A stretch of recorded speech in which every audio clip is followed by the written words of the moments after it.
If you're a woman over 40 and you find yourself constantly stuck in the cycle of eating less, working out more, getting no results, you're constantly dieting, you hit plateaus really, really quickly, and you regain weight really, really rapidly, and you are just exhausted, that is probably a clear sign that you need a metabolism reset. So I talked a little bit more about this in my previous video. You can definitely check that out for the signs that you need a metabolism reset.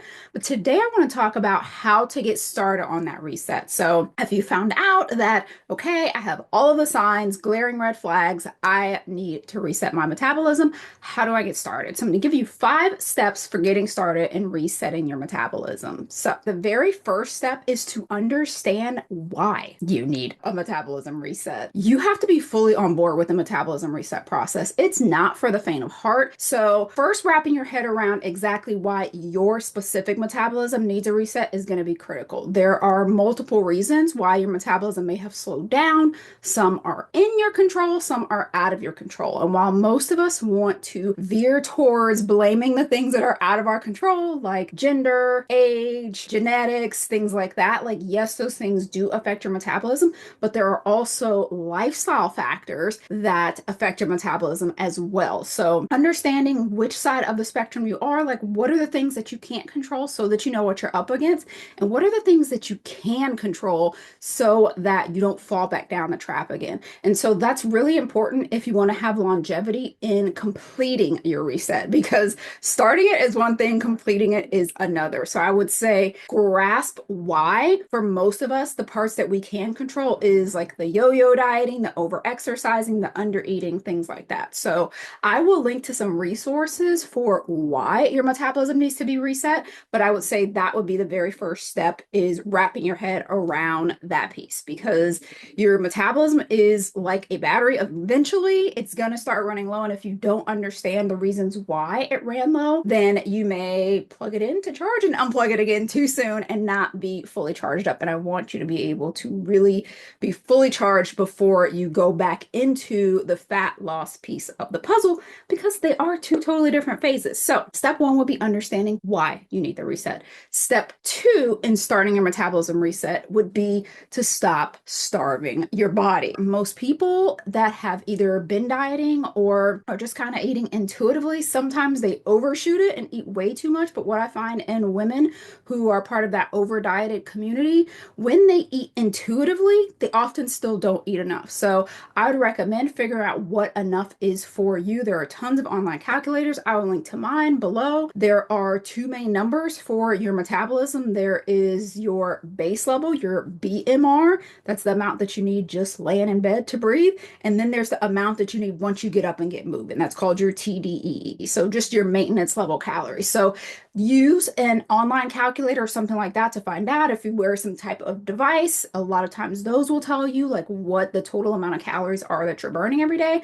That's giving you that enough amount for you. So you want to make sure that you are increasing your calories up to that amount. So that would be step 2, is to stop starving your body. Step 3 would then be to focus on the protein. So once you've grasped why you need the reset and you understand that, okay, I need to stop starving my body, I need to increase my calories, then you want to make sure you turn your energy food-wise towards that protein. Most women aren't eating enough, and you need it in order to sustain the muscle that's required in order for you to reach your goals. So most people are going to shoot for about a gram per pound of body weight. That's just an easy number to get started. There's definitely some nuances to it, but that's a very good target to start shooting for, especially if you're nowhere near it. Gives you something to aim for. If you're closing in on it, then you just want to get there and stay consistent at that. So if you're getting a little bit of protein in it every meal and you're really making that the focus of what you're doing, that would be the next big step. Step 4 would be to start strength training. Because of the fact that a lot of the lifestyle factors that affect your metabolism, the way that you eat and the way that you exercise, those are eating away at your muscle mass, which is what contributes to that base level metabolism that we talked about, the one that you need to just lay in bed and breathe. So in order to increase that number and get it higher again, closer to what it was maybe when you were younger or before you started doing a lot of yo-yo dieting, you want to increase your for muscle mass. So when you throw strength training in the mix on top of the extra calories that you're doing and the extra protein, you're sending all the signals to your body that, hey, we want muscle and we want it now and we want to hold on to it and keep it, because that's so important in increasing your metabolism. Not to mention those type of workouts, the strength training workouts, have what's called an anaerobic effect, which basically means afterburn. So it means that once the workout is over, the calories are still burning. That's really critical when it comes to having that higher metabolic rate, because like I said about your BMR, your base level, you want to burn more calories when you're just chilling, when you're just Netflixing. You want to still be burning calories, where you don't really get that with cardio. And you can watch my video about how to know what's too much cardio, but also to understand the differences between those two and how they affect your metabolism by watching this video. So the number 5 step, rest and recovery. When you are to the point where you are having metabolic issues, most people are not giving themselves enough recovery. That's when you start hearing words like adrenal fatigue and things like that. We aren't giving our central nervous system enough time to come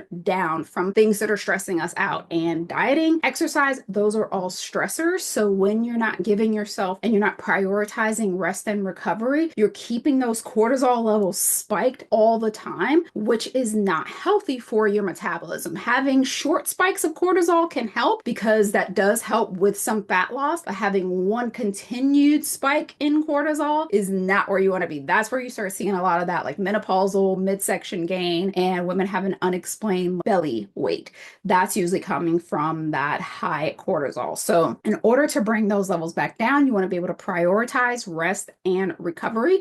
And I'm saying both of them because rest, you want to think of it in broad terms, not just getting enough sleep at night and, taking a nap, but rest in your workouts, having the types of workouts. That's why strength training is important, because you want to have the types of workouts that have longer rest periods in them, because not only are those more beneficial for muscle building, but again, you're teaching your body to, yes, it's okay to have this spike, but come back down from it. So incorporating workout styles that have rest periods and longer rest periods, not just always doing cardio and circuits and supersets and things like that, where you're just moving really, really fast from thing to thing to thing, although those like feel great and you feel like super productive in them, that's not prioritizing rest. So you want to prioritize rest not only within the workout style, but then also between the workout. Rest days, recovery days, days where if you're active, it's more of an active recovery, doing something that's a lighter pace, like walking, like yoga, some Pilates, something that is actually going to help your body to heal versus just constantly tearing it down. Those would be the 5 steps to getting started with your metabolism reset, and get your head wrapped around what it is that you're doing and why, what you can control, what you can't. And then you start stepping into, okay, let me make sure that I'm getting in enough food for my body, that I'm getting in enough protein for my body, that I'm getting in the right types of workouts, that I'm incorporating that strength training, and that I'm prioritizing rest and workouts with longer rest periods so that I am giving my body everything that it needs. So again, I highly recommend checking out the videos that I will link in here. They will go into more detail about your metabolism reset. And if you're new here, check out the quick start guide, those resources, as well as my Master Your Metabolism masterclass. We'll go into much more detail about solving the problem, not just getting started with your reset, but continuing forward with it. So